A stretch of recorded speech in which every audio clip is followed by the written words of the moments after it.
Денеска православната црква ги празнува светиот пророк Михеј од 12 мали пророци и свештеномаченикот Маркел, епископ Апамејски.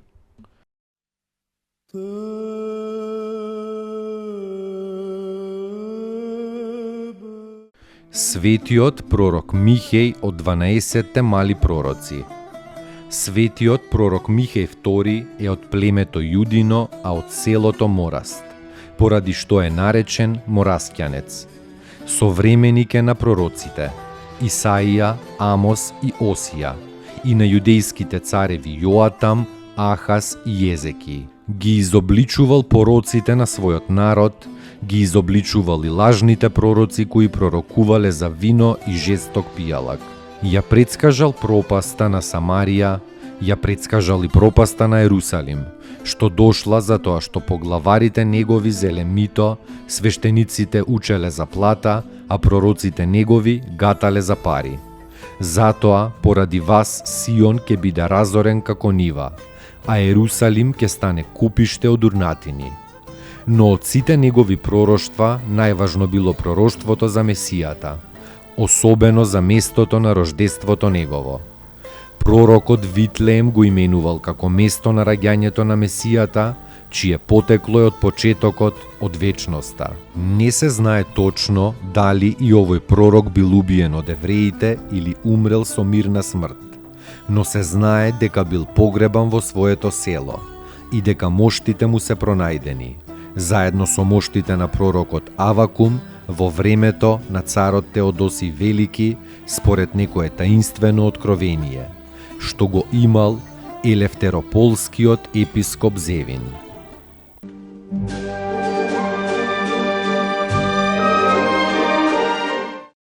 Поуки од светите отци. Пред тајната на човекот, секоја љубов во себе содржи одговорност. Затоа потребна е непоколеблива вера, таква вера што е во состојба да ја види тајната на човекот. Таа тајна неможно е да биде видена со видот, со очите. Митрополит Антониј Блум.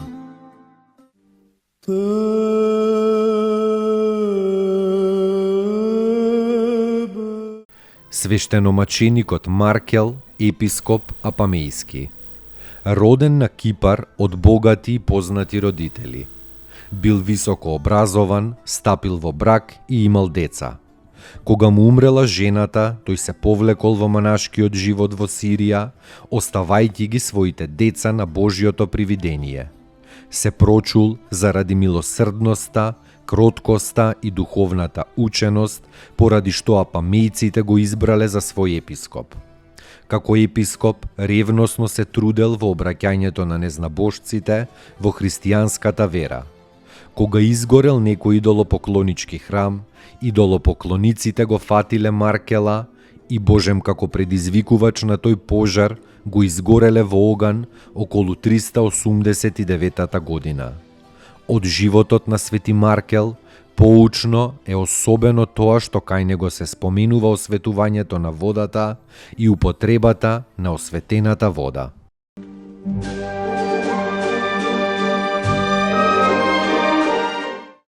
Поуки од светите отци. Сиот наш живот е прекрасна тајна, позната единствено на Бог.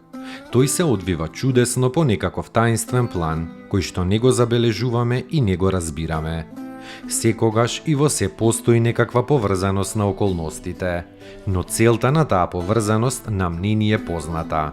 Ние го сфаќаме значењето на оваа или онаа ситуација, но во сето тоа постои длабока смисла. Нема ништо случајно во нашиот живот. Преподобен Варсануфи Оптински. Dostojno est Jakovo istinu, blažiti Tja Bogorodicu, prisno blaženuju i preneporočnuju i Mater Boga našego, česnejšuju heruvim i slavnejšuju besravnenija serafim, bez istlenija Boga slova rošuju, suštuju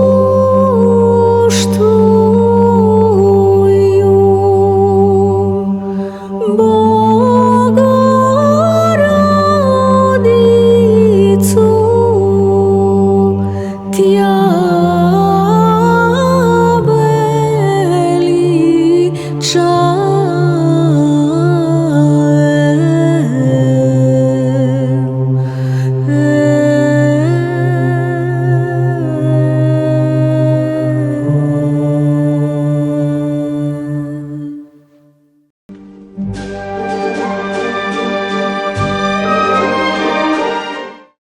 Pouki od svetите oci. Potrebno je da počekate. Bog delува, но тој има свој собствен ритам. Бог делува трпеливо и природата исто така.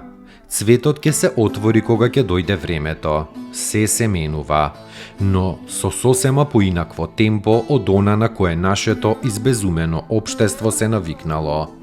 Оваа трчаница, оваа паника, овој бран што сите нас не прави толку забрзани, воопшто не го допира Бога.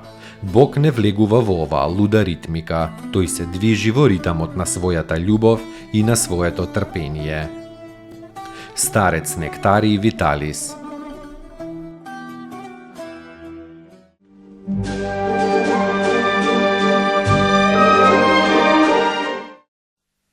Tebe